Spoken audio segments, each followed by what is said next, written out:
लोग पैसे लेके भाग जाते हैं, पासपोर्ट लेके भाग जाते हैं, फ्रॉड करके बोलते हैं कि आपका हमने सारा काम करवा दिया, आपका हमने वीज़ा भी लगवा दिया, अब आप हमें कराची एयरपोर्ट पे सुबह 9 बजे आ जाएं तो हम आपका पासपोर्ट और सारी चीज़ें आपके हैंड ओवर कर देंगे, आपकी फ़्लाइट है। लोग एयरपोर्ट जाते हैं, बंदा भी गायब, सारी चीज़ें गायब। पाकिस्तान के हर सिटी के अंदर रिक्रूटमेंट एजेंसीज बनी हुई होती हैं जो कि इंटरनेशनल हॉस्पिटल को मैन पावर प्रोवाइड करती हैं। कराची में, लाहौर में, इस्लामाबाद में ये जो रिक्रूटमेंट एजेंसीज हैं उनको जाके अपनी सीवी और अपने सारे डॉक्यूमेंट्स और ये सारी एक फाइल बना के उनको ड्रॉप कर दें जाके फिजिकली। याद रखें, इंडिविजुअली आपका वीज़ा कोई भी प्रोसेस नहीं कर सकता, ये इलीगल है। जो आपका वीज़ा प्रोसेस करेगी वो एजेंसी करेगी। हम भी सऊदी जर्मन हॉस्पिटल में जब हम हायरिंग करते थे इंटरनेशनल लेवल पे, फिलीपीन से हम नर्सिस लेकर आते थे, इजिप्ट से हम डॉक्टर्स लेकर आते थे, medical paramedical Pakistan, India, Bangladesh से हम लोग जब लेकर आते थे कैंडिडेट, तो हमारा प्रोसीजर भी यही था।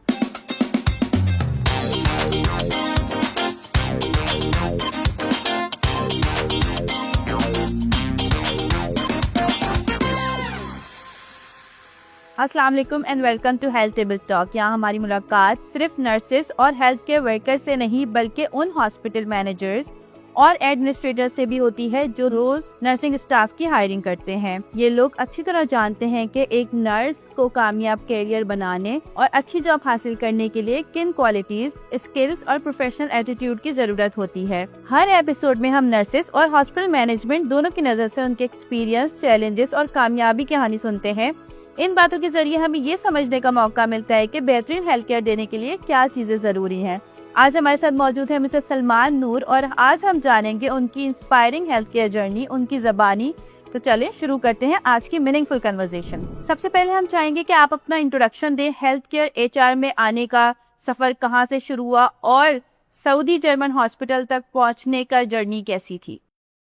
सबसे पहले तो मिस मलिहा, मैं आपका बहुत बहुत शुक्रिया अदा करूँगा कि आपने अपने इतने बेहतरीन पॉडकास्ट में मेरे को इनवाइट किया। और मैं अपने सऊदी जर्मन हॉस्पिटल के एक्सपीरियंस के हवाले से अगर बात करूं तो मेरा जो फैमिली बैकग्राउंड है वो सऊदीया का है। मेरी पूरी ज़िंदगी सऊदीया में गुजरी है। स्टिल मेरे पेरेंट्स, मेरे बहन भाई सब वहाँ पर हैं। और सऊदी जर्मन हॉस्पिटल में 16 साल मैंने काम किया एज अ एचआर जर्नलिस्ट, जिसमें मुझे एचआर की सारी जूनियर पोजीशन पे काम करने का मौका मिला। वहाँ एचआर में बेसिक जो मैंने अपना करियर स्टार्ट करा, एचआर के जितने बेसिक फंक्शंस होते हैं जिसमें recruitment and selection, training and development, performance management, employ engagement, payroll management, attendance management, HR के जितने फंक्शंस होते हैं उनमें बेसिकली काम करने का अच्छा मौका मिला। दूसरा, वो एक इंटरनेशनल हॉस्पिटल था, तो इंटरनेशनल हॉस्पिटल में जब बंदा काम करता है तो वहाँ डिफरेंट नेशनलिटीज़ होती हैं। फिलीपींस होते हैं, इजिप्शियन होते हैं, सऊदी होते हैं, जॉर्डियन होते हैं, सूडानी होते हैं। तो डिफरेंट नेशनलिटीज़ के साथ जब आप काम करते हो तो डिफरेंट कल्चर को आपको समझने का मौका मिलता है और डिफरेंट पर्सनैलिटी के लोगों से आपको, उनकी लीडरशिप से आपको सीखने का मौका मिलता है। और वहाँ सबसे एक और अच्छी चीज़ जो सऊदी जर्मन हॉस्पिटल के अंदर जो मैंने सीखी वो थी कि एम्प्लॉय इंगेजमेंट, कि वहाँ एम्प्लॉय को रोकने के लिए इंगेजमेंट प्रोग्राम हम बहुत करते थे जिससे एम्प्लॉय सेटिस्फेक्शन का ताल्लुक है। मिस्टर सलमान, किसी भी इंटरनेशनल हॉस्पिटल के वर्किंग कल्चर और एचआर स्टैंडर्ड्स को आप किस तरह डिस्क्राइब करेंगे? असल में मैं जिस हॉस्पिटल में मैं काम करके आया हूँ, अभी आपने जिसका जिक्र किया सऊदी जर्मन हॉस्पिटल का, वो हॉस्पिटल बेसिकली उसके पास सर्टिफिकेशन है जेसीआई की, जिसको हम कहते हैं जॉइंट कमीशन इंटरनेशनल। जैसे पाकिस्तान में बहुत सारे हॉस्पिटल होते हैं, तो पाकिस्तान में जो हॉस्पिटल रन कर रहे होते हैं उनके पास सर्टिफिकेशन होती है सिंध हेल्थ केयर कमीशन की। किसी भी इदारे में अगर कोई भी सर्टिफिकेशन होती है तो इस बात की अलामत होती है कि ये इदारा इन इदारों की तरफ से ऑथराइज है कि यह हॉस्पिटल रन किया जा सकता है। अब बात करते हैं जेसीआई की। जेसीआई कहते हैं जॉइंट कमीशन इंटरनेशनल। हमारा ये हॉस्पिटल जो था इसके पास ये थी इंटरनेशनल एक्रेडिटेशन। किसी भी इंटरनेशनल हॉस्पिटल में जब आप काम करते हैं तो वहाँ जेसीआई एक्रेडिटेशन होती है। जेसीआई का मकसद ये होता है, if any hospital is have JCI certification, it means the level of standard of this hospital is running according to the level of international standard। इसका मकसद ये होता है। पाकिस्तान के अंदर अगर JCI की बात की जाए तो पाकिस्तान में सिर्फ 3 हॉस्पिटल हैं जिनके पास JCI है।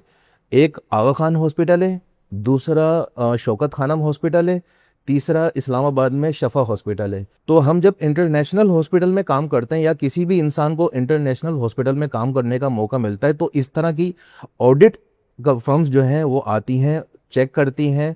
और एचआर में इसका रोल ये होता है कि एचआर को जब वो लोग ऑडिट करते हैं तो एचआर का काम ये होता है कि एम्प्लॉय की जितनी भी डॉक्यूमेंटेशन है उसमें एम्प्लॉय के प्रॉपर एकेडमिक क्वालिफिकेशन, एक्सपीरियंसेस और जेडीज अपडेट होनी चाहिए फाइल के अंदर, और जितने ट्रेनिंग्स हैं वो सारी ट्रेनिंग्स होनी चाहिए। इसके अलावा लाइसेंस होते हैं डॉक्टर्स के, वो अपडेट होने चाहिए।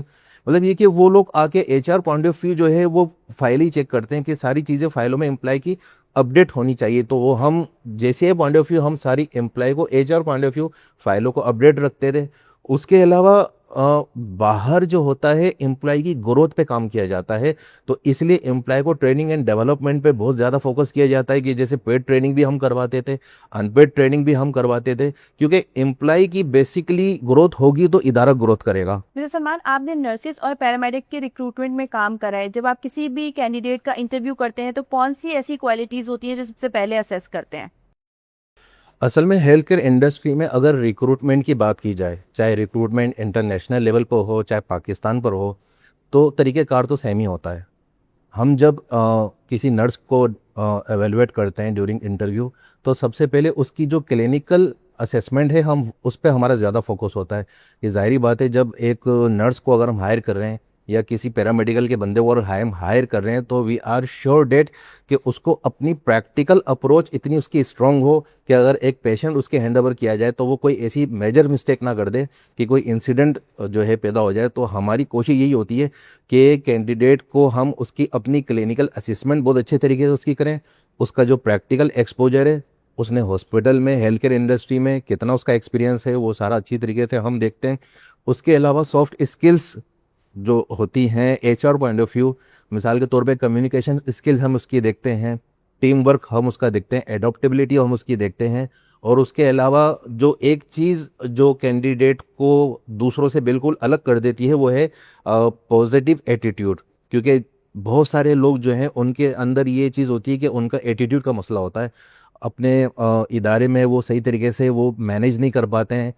ये चीज़ हम देखते हैं कि पॉजिटिव एटीट्यूड कितना उस बंदे का। उसके अलावा ये चीज़ भी हम देखते हैं कि अगर स्ट्रेसफुल सिचुएशन आ जाती है या अगर कोई प्रेशर में अगर वो आ जाता है, तो प्रेशर में आने के बाद या स्ट्रेसफुल सिचुएशन में आने के बाद फिर वो कैसे रिएक्ट करता है, वो सिचुएशन को कैसे हैंडल करता है। तो ड्यूरिंग इंटरव्यू ये हम सारी चीज़ें हम उसकी असेस करते हैं। आपके एक्सपीरियंस के मुताबिक वो कौन सी मिस्टेक्स हैं जिनकी वजह से कैंडिडेट हायरिंग प्रोसेस में या इंटरव्यू में रिजेक्ट हो जाते हैं? इंटरव्यू में रिजेक्ट होने के कई अनासिर हैं, मैं आपको थोड़ी बहुत आइडेंटिफाई करता हूँ इसके अंदर। सबसे पहले कैंडिडेट जो होता है इंटरव्यू देने के लिए जब जाता है तो उसकी अपनी प्रॉपर जो है प्रिपरेशन नहीं होती इंटरव्यू की, सबसे पहली चीज़। दूसरी चीज़, इंटरव्यू में लेट पहुँचना सबसे बड़ी गलत बात है। इस वजह से भी ये चीज़ें भी इम्पेक्ट करती हैं, रिक्रूटर ये चीज़ें सारी नोटिस कर रहे होते हैं। तीसरी चीज़, इंटरव्यू का मकसद ये होता है कि इंटरव्यू में आपने आपको प्रेजेंट करना है, आपकी ड्रेसिंग आपकी अच्छी होनी चाहिए, आपका फेस एक्सप्रेशन, आपका आई कांटेक्ट और आपकी इन्फॉर्मेशन। आप जब इंटरव्यू देने जाएं तो कम से कम अपना सीवी तो रीड करके जाएं। बाज़ औक़ात लोग इंटरव्यू देने के लिए चले जाते हैं, सीवी में बहुत सारी चीज़ें मेंशन होती हैं, उनको पता नहीं होती। ड्यूरिंग इंटरव्यू अगर सवाल किया जाता है तो वो बाज़ औक़ात नहीं बता पाते जो कि सीवी में मेंशन होता है।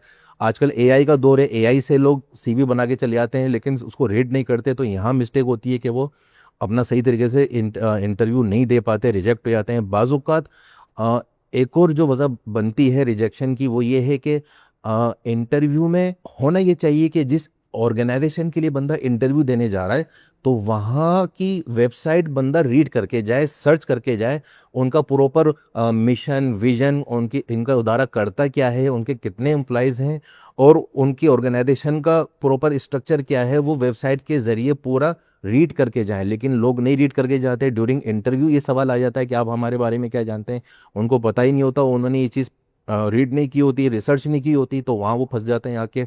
बाज़ औक़ात इंटरव्यू में बाज़ औक़ात ऐसी भी सिचुएशन होती है कि रिजेक्शन की कि बंदा जो है वो ड्रेसिंग बाज़ औक़ात सही नहीं होती, उसकी अपनी क्लिनिकल इन्फॉर्मेशन अच्छी होती है, एक्सपीरियंस अच्छा होता है, लेकिन ड्रेसिंग अच्छे तरीके से नहीं किया हो जाता। बाज़ औक़ात ड्रेसिंग की वजह से बंदा रिजेक्ट हो जाता है। बहुत सारे ऑनलाइन इंटरव्यू भी होते हैं। ऑनलाइन इंटरव्यू में बाज़ औक़ात लोग रिजेक्ट हो जाते हैं। आपने देखा होगा कोविड में ज़्यादातर लोग जो ऑन साइट इंटरव्यू नहीं दे सके वो ऑनलाइन ही इंटरव्यू दे रहे थे। अब ऑनलाइन इंटरव्यू में क्या होता है कि बाज़ औक़ात वो लोग क्या करते हैं कि हाफ कपड़े पहन लेते हैं और नीचे शॉर्ट्स पहन लेते हैं और उनसे कहा जाता है खड़े होकर दिखाओ, तो फिर जब उनका वो शॉर्ट्स नज़र आता है वहाँ वो रिजेक्ट हो जाते हैं। तो ये कुछ अनासिर हैं कि कैंडिडेट कोशिश करे अपने आप को प्रेजेंट इस तरीके से करे और अपनी कम्युनिकेशन ऐसी करे और अपनी सीवी इस तरीके से प्रिपेयर करे कि उसके सिलेक्शन के चांसेस ज़्यादा से ज़्यादा हों। और जो इंटरव्यू में जो सवालात पूछे जाते हैं कॉमन ही सवालात हैं, आजकल आपने देखा है एआई की मदद से आप वो सारे सवालात की प्रिपरेशन कर सकते हैं। अच्छे तरीके से सवालात प्रिपेयर करें तो इंशाल्लाह आपका इंटरव्यू क्वालिफाई हो जाएगा और रिजेक्शन के चांसेस कम हो जाएंगे। मिस्टर सलमान, हमें ये बताएं कि अगर कोई फ्रेश नर्स या पैरामेडिक किसी इंटरनेशनल हॉस्पिटल जैसे कि सऊदी जर्मन हॉस्पिटल में काम करना चाह रहा है तो उसे आज से क्या प्रैक्टिस करने की ज़रूरत होगी? किसी भी इंटरनेशनल हॉस्पिटल में अगर बंदा प्लानिंग करता है कि उसने पाकिस्तान से बाहर किसी अच्छे हॉस्पिटल में काम करना है, या जिस हॉस्पिटल का आपने नाम दिया सऊदीया का, सऊदी जर्मन हॉस्पिटल का, या वॉट एवर कोई भी हॉस्पिटल, सबसे पहले तो कैंडिडेट ये कोशिश करे कि अपनी इंग्लिश कम्युनिकेशन स्ट्रॉन्ग करे, क्योंकि बाहर इंग्लिश कम्युनिकेशन पे ही काम होता है सारा। सबसे बुनियादी चीज़ अपनी इंग्लिश कम्युनिकेशन अच्छी करे, कन्वर्जेशन अच्छी करे प्रैक्टिकली। दूसरा, अपना क्लिनिकल आपका जो एक्सपोजर है, आपका प्रैक्टिकल एक्सपीरियंस है, वो बहुत स्ट्रांग होना चाहिए। कि बाज़ औक़ात लोग काम कर रहे होते हैं, उनके पास एक्सपीरियंस होता है, लेकिन ड्यूरिंग इंटरव्यू उनसे सवालात किया जाए उनके एक्सपीरियंस से रिलेटेड वो जवाब नहीं दे पाते। तो एक्सपीरियंस इतना स्ट्रांग हो कि जब इंटरव्यू में आपसे एक्सपीरियंस से रिलेटेड आपसे कोई बात की जाए प्रैक्टिकली, तो फ़ौरन आप उसको आराम से ईजिली होकर जवाब दे सकें। तीसरी चीज़ कि इंटरनेशनल स्टैंडर्ड्स गोल्स होते हैं, जैसे मैंने आप जेसीआई का जिक्र किया, तो जिस तरह पाकिस्तान में सिंध हेल्थ केयर कमीशन है, कोई भी हॉस्पिटल एम्प्लॉय जब हॉस्पिटल में अप्लाई करता है तो उसको बताए सिंध हेल्थ केयर कमीशन से रिलेटेड मुझे इन्फॉर्मेशन होनी चाहिए। मेरे से ऑर्गेनाइजेशन में भी पूछा जा सकता है, मेरा डिपार्टमेंट हेड भी पूछ सकता है, वहाँ के लोग भी पूछ सकते हैं। तो इसलिए लोग यहाँ के स्टैंडर्ड जो कि सिंध हेल्थ केयर कमीशन से रिलेटेड हैं वो लोग उनकी नो हाउ रखते हैं जाने से पहले। इसी तरह इंटरनेशनल अगर अप्लाई करना है, कहीं जॉब करनी है, तो ज्वाइंट कमीशन इंटरनेशनल या what ever another audit bodies जो हैं उनके जो स्टैंडर्ड गोल हैं उनको बंदा याद करे, उनको सीखे। आजकल यूट्यूब का दौर है, यूट्यूब में सारे स्टैंडर्ड पता चल जाते हैं इंटरनेशनल स्टैंडर्ड पर। हॉस्पिटल कैसे काम करता है, कैसे हेल्थ केयर सर्विस प्रोवाइड करता है, वहाँ का एचआर कैसे काम करता है, वहाँ नर्सिस कैसे काम करती हैं, वहाँ आरएमओस कंसल्टेंट कैसे काम करते हैं, कौन कौन से best health care services standard वो लोग फॉलो करते हैं, क्वालिटी डिपार्टमेंट से रजू करें। ये भी तरीका है कि अगर इंटरनेशनल उनका कोई बंदा काम कर रहा है किसी हॉस्पिटल में, वो उनसे कांटेक्ट करके ये सारा एक्सपोजर ले सकते हैं कि आप बाहर काम कर रहे हैं, हम वहाँ अप्लाई कर रहे हैं या हम अप्लाई कर चुके हैं, हम ज्वाइनिंग देने वाले हैं, तो आप काइंडली हमें बताएं कि वहाँ हॉस्पिटल में पेशेंट केयर के हवाले से किस तरीके से प्रोग्रेस की जाती है, किस तरह सर्विसेज दी जाती हैं। तो इस तरह का एक सेशन जो है कैंडिडेट लाजमी ले, ऑनलाइन भी ले, ऑन साइट भी ले, तो इस तरीके से उसको काफ़ी नो हाउ हो सकती है। और इस तरीके से वो वहाँ जब जाएगा काम करने के लिए तो उसको दिमाग में बैकग्राउंड होगा कि उसने वहाँ काम कैसे करना है। मिस्टर सलमान, आपका एक्सटेंसिव एक्सपीरियंस रहा है इंटरनेशनल हॉस्पिटल का, तो मुझे बताएं कि गल्फ कंट्रीज़ में किस तरह की सैलरी प्रोग्रेशन होता है, बेनिफिट्स क्या क्या होती हैं और किस तरह प्रमोशन होती है? सही है। इंटरनेशनली जब रिक्रूटमेंट होती है, हायरिंग होती है, तो वो कॉन्ट्रैक्ट बेस होती है। कोई भी हॉस्पिटल बाहर अगर पाकिस्तान से, इंडिया से या बांग्लादेश से या किसी भी कंट्री से जब मैन पावर रिक्रूट करता है तो वो कॉन्ट्रैक्ट पे हायरिंग होती है। अब देखना ये कि कॉन्ट्रैक्ट कितने साल का है, 2 साल का भी कॉन्ट्रैक्ट होता है, 3 साल का भी होता है, 5 साल का भी होता है। सबसे पहले तो ये चीज़ आपने कॉन्ट्रैक्ट देखना है। दूसरी चीज़, वहाँ सैलरी पैकेज के हवाले से अगर बात की जाए तो वहाँ नॉट ओनली कि वो सैलरी नहीं देते, सैलरी के साथ साथ वो अदर देन बेनिफिट भी देते हैं, जिसकी वजह से आपकी सैलरी सेविंग की तरफ चली जाती है। अब वो अदर बेनिफिट क्या देते हैं ये मैं आपको बताता हूँ। वो लोग देते हैं रिहाइश। अगर आप वहाँ जॉब के लिए जाते हैं तो आपको रिहाइश मिलती है। रिहाइश होती है 3 तरह की, एक तो सिंगल एकोमोडेशन अगर आप सिंगल हैं, और सेमी फैमिली एकोमोडेशन अगर आपके साथ वाइफ जा रही है, और फैमिली एकोमोडेशन अगर आपके साथ वाइफ और बच्चे हैं। तो आपको वहाँ रिहाइश नहीं लेनी पड़ती, क्योंकि अगर आप रिहाइश लेंगे तो आपको मंथली अपनी सैलरी में से हाउस रेंट निकालना पड़ेगा। तो वहाँ जॉब करने का सबसे बड़ा एडवांटेज जो होता है, इदारे आपको घर प्रोवाइड कर देते हैं, जिसकी वजह से, और घर भी करीब होता है, हॉस्पिटल के साथ ही घर होता है कि अगर आप इजीली बाय वॉक अपना आना जाना कर सकते हैं। किसी वक्त भी अगर आपको हॉस्पिटल से कॉल आ रही है कि आपको आना है, कोई काम है, तो आप फ़ौरन बाय वॉकिंग जा सकते हैं। एक तो ये बेनिफिट होता है। दूसरा, इंश्योरेंस दी जाती है कि आपके फैमिली की भी इंश्योरेंस होती है, आपकी भी इंश्योरेंस होती है। और इंश्योरेंस में फिर लाइफ इंश्योरेंस भी दी जाती है। इनकेस अल्लाह ना करे परदेश है, डेथ हो गई, कोई मसला हो गया, तो आपकी फैमिली को वो अलाउंस ठीक ठाक दे दिया जाता है। तीसरा, एनुअल टिकट दिया जाता है सालाना, कि अगर आप एक साल काम करने के बाद पाकिस्तान आना चाहें तो आप अपनी फैमिली के साथ पाकिस्तान 1 महीने के लिए आ सकते हैं अपना एनुअल छुट्टियां गुजारने के लिए। तो रिटर्न टिकट दिया जाता है। वो रिटर्न टिकट होता है एज पर पॉलिसी, कि उनका कॉन्ट्रैक्ट कौन सी एयरलाइन के साथ है, सऊदी एयरलाइन के साथ है, कतर एयरलाइन के साथ है, एमिरेट एयरलाइन के साथ है। अच्छा, वो भी कॉन्ट्रैक्ट पे डिपेंड करता है कि अगर आपके कॉन्ट्रैक्ट में एनुअल टिकट है तो एनुअल टिकट मिलेगा, और अगर टिकट 2 साल बाद है तो 2 साल बाद छुट्टी मिलेगी, तो 2 साल बाद टिकट मिलेगा। हाँ, 1 साल बाद आप जा सकते हैं अपने टिकट पे, तो छुट्टी मिल जाएगी लेकिन टिकट नहीं मिलेगा, लेकिन एज पर कॉन्ट्रैक्ट ये चीज़। दूसरा, एक और जो सबसे अच्छी चीज़ होती है, वो लोग देते हैं फूड, यानी ब्रेकफास्ट देते हैं, दोपहर का खाना देते हैं, रात का खाना देते हैं। देखें, परदेश में जो है ना, इंसान का खर्चा इन्हीं चीज़ों पे होता है। या तो वो घर लेता है तो हाउस रेंट पे पैसे चले जाते हैं। अगर वो महीना भर खाएगा पिएगा नाश्ता करेगा तो जाहिर बात है वो सारा खर्चा तो उन्हीं में लग जाएगा। एक इदारा आपको सुबह का नाश्ता भी वीआईपी दे रहा है, दोपहर का खाना भी वीआईपी दे रहा है, रात का खाना भी वीआईपी दे रहा है, उसके अलावा आपको रिहाइश दे रहा है, तो आपकी ऑटोमेटिकली सैलरी सेविंग की तरफ चली जाती है। सेविंग का बेनिफिट ये होता है कि 2 पैसे आप अपने फ्यूचर के लिए, कि मैं पाकिस्तान जाऊं तो मैं अपना एक घर खरीद लूं, अपनी एक दुकान खरीद लूं, या अपनी एक गाड़ी खरीद लूं, ताकि जब मैं पाकिस्तान जाऊं यहाँ 10-12 साल 15 साल गुजारने के बाद, तो मेरी अपनी कोई सेविंग हो जो मेरे फ्यूचर में मेरे काम आ सके, मेरे बच्चों के काम आ सके। और ये एक बेनिफिट होता है परदेश में काम करने का, कि बेनिफिट इतना दे देते हैं सैलरी के साथ साथ, और सैलरी जो इंक्रीज होती है वो कॉन्ट्रैक्ट पे है। अगर आपका कॉन्ट्रैक्ट रिन्यू होता है तो सैलरी रिन्यू होती है, अगर कॉन्ट्रैक्ट रिन्यू नहीं होता तो सैलरी रिन्यू नहीं होती। तो उसमें ये होता है कि एनुअल अप्रेजल होती है और रिकॉन्ट्रैक्टिंग अप्रेजल होती है, कि एक तो एनुअल अप्रेजल के वक्त आपको इंक्रीमेंट मिलता है, दूसरा कॉन्ट्रैक्ट के वक्त आपको, जब आपका कॉन्ट्रैक्ट रिन्यू होता है, तो अगर कॉन्ट्रैक्ट रिन्यू करना है तो आपका जो है ये सैलरी इंक्रीज होती है। एक और चीज़ आपने की प्रोमोशन के हवाले से, सऊदीया में या कहीं भी किसी कंट्री में कोई भी एम्प्लॉय कंटिन्यूस अगर काम कर रहा है, मिसाल के तौर पे अगर एक नर्स काम कर रही है, अगर वो जितनी पुरानी होती चली जाती है, जितने उसके कॉन्ट्रैक्ट रिन्यू होते चले जाते हैं, उतनी वो प्रोमोट होती चली जाती है। स्टार्ट में वाई स्टाफ नर्स वाई, उसके बाद वो प्रोमोट होके चार्ज नर्स हो सकती है, वार्ड नर्स हो सकती है, इंचार्ज हो सकती है, टीम लीडर बन सकती है, सुपरवाइजर बन सकती है, डिप्टी मैनेजर बन सकती है, असिस्टेंट मैनेजर भी बन सकती है, एचओडी नर्सिंग भी बन सकती है। लेकिन अब ये उसके ऊपर है कि वो अपनी प्रोग्रेस कैसे दिखाती है, अपने काम के साथ कितनी कमिटेड है, और जैसे जैसे वो कॉन्ट्रैक्ट रिन्यू करती चली जाएगी, उसकी पोजीशन भी अपग्रेड होती चली जाएगी, और उसकी सैलरी बेनिफिट ये सब बढ़ते चले जाएंगे वक्त के साथ साथ। मिस्टर सलमान, आप हर रोज सीवीज देखते हैं, लोगों के इंटरव्यूज करते हैं, मुझे बताएं कि अगर कोई नर्स इंटरनेशनली अप्लाई करना चाहती है तो क्या एचआर प्रोसीजर होगा, क्या उसको करना चाहिए कि उसकी सीवी एक्सेप्ट हो, उसके इंटरव्यूज हों? देखें, अब ये डिपेंड करता है कि कंट्री के ऊपर, कि वो किस कंट्री के लिए अप्लाई कर रही है। सबसे पहले ये चीज़, अगर नर्स सऊदीया के लिए अप्लाई कर रही है तो इसका कहलाता है प्रो मैट्रिक एग्ज़ाम।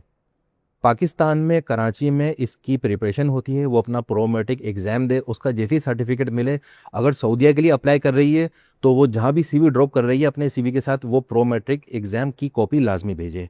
क्योंकि वहाँ पहली रिक्वायरमेंट ये आती है कि अगर मैंने पाकिस्तान से स्टाफ नर्स लेनी है तो क्या उसने वहाँ प्रो मैट्रिक एग्ज़ाम दिया है या नहीं, ये चीज़। अगर दुबई के लिए अप्लाई कर रही है तो दुबई में कहलाता है DHA, तो वो एक लाइसेंस है वहाँ का, तो वो इसकी तैयारी करे। इसी तरीके से अब सवाल जो आपने किया कि पाकिस्तान में रह के बहुत से लोग बाहर अप्लाई करते हैं, लेकिन HR ना उनके CV का रिप्लाई दे रहा होता है, ना उनको कॉल कर बैक कर रहा होता है, वो लोग परेशान होते हैं कि हमने अप्लाई किया, जॉब आई हुई थी, पता नहीं जॉब किसको चली गई, हमें चांस क्यों नहीं मिला। इस वक्त सिचुएशन ऐसी है कि आपने देखा है कि फ्रॉड भी बहुत चल रहा है, स्कैम भी बहुत चल रहा है। लोग पैसे लेके भाग जाते हैं, पासपोर्ट लेके भाग जाते हैं, फ्रॉड करके बोलते हैं कि आपका हमने सारा काम करवा दिया, आपका हमने वीज़ा भी लगवा दिया, अब आप हमें कराची एयरपोर्ट पे सुबह 9 बजे आ जाएं तो हम आपका पासपोर्ट और सारी चीज़ें आपके हैंड ओवर कर देंगे, आपकी फ़्लाइट है।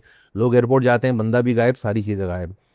बात यह है कि इंटरनेशनली कोई भी बंदा अगर अप्लाई करे तो उसका बेहतरीन तरीका ये है कि कराची में, पाकिस्तान के हर सिटी के अंदर रिक्रूटमेंट एजेंसीज बनी हुई होती हैं जो कि इंटरनेशनल हॉस्पिटल को मैन पावर प्रोवाइड करती हैं।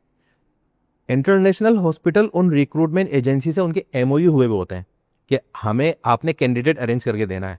अब इस ज़िमन में कैंडिडेट क्या करे, कराची में, लाहौर में, इस्लामाबाद में ये जो रिक्रूटमेंट एजेंसीज हैं उनको जाके अपनी सीवी और अपने सारे डॉक्यूमेंट्स और ये सारी एक फ़ाइल बना के उनको ड्रॉप कर दें जाके फिज़िकली, और उनसे रिक्वेस्ट करें कि फ्यूचर में कभी भी आपको कोई भी हॉस्पिटल किसी भी कंट्री का अगर अप्रोच करे तो आप प्लीज़ हमारा सीवी उनको फॉरवर्ड कर दीजिएगा, हमारी फ़ाइल फॉरवर्ड कर दीजिएगा।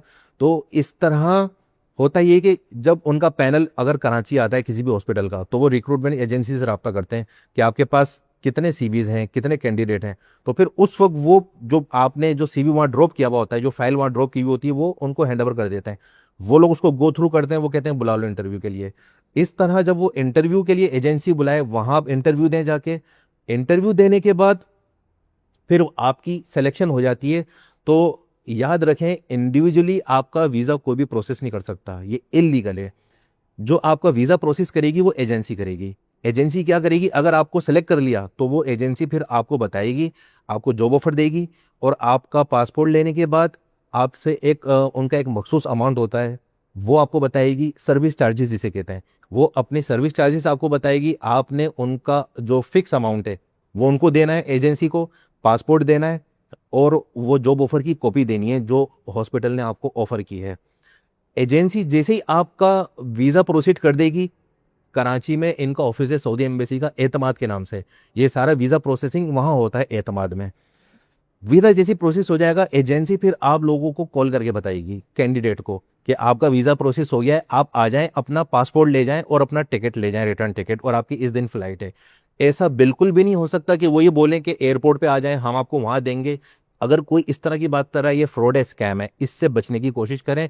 एजेंसी जब आपको बुला के आपका पासपोर्ट दे, आपका टिकट दे, आपकी ईच एंड एवरीथिंग दे, तो ये एक प्रोसीजर होता है इंटरनेशनल अप्लाई करने का। क्योंकि हम भी सऊदी जर्मन हॉस्पिटल में जब हम हायरिंग करते थे इंटरनेशनल लेवल पे, फ़िलिपीन से हम नर्सिस लेकर आते थे, इजिप्ट से हम डॉक्टर्स लेकर आते थे, medical paramedical Pakistan, India, Bangladesh से हम लोग जब लेकर आते थे कैंडिडेट, तो हमारा प्रोसीजर भी यही था। हम इसी प्रोसीजर को फॉलो करते थे। हमारी रिक्रूटमेंट एजेंसीज होती थी वहाँ पे, हमने उनके साथ एमओयू किया हुआ था। फिर हम उनसे कांटेक्ट करते थे कि आप हमारे को मैन पावर प्रोवाइड करें। वो हमें सीवीज देते थे, हम कैंडिडेट शॉर्टलिस्ट करते थे, हम इंटरव्यू करते थे। उसके बाद एजेंसी का काम होता था वो सारा उनको पासपोर्ट प्रोसेस करना, टिकट देना, ईच एंड एवरीथिंग। हाँ, अब इसमें यह भी है कि अगर मिसाल के तौर पे बहुत सी एजेंसीज बाज़-औक़ात बहुत ज़्यादा पैसे चार्ज कर रही होती हैं, तो उसमें फिर कैंडिडेट कोशिश ये करे कि इदारे को अप्रोच करे कि ये लोग अपनी रिक्वायर्ड अमाउंट से ज़्यादा चार्ज कर रहे हैं, ताकि वो हॉस्पिटल फिर उन पे एक्शन ले कि ये रिक्रूटमेंट एजेंसी जानबूझ के कैंडिडेट को लूट क्यों रहे हैं।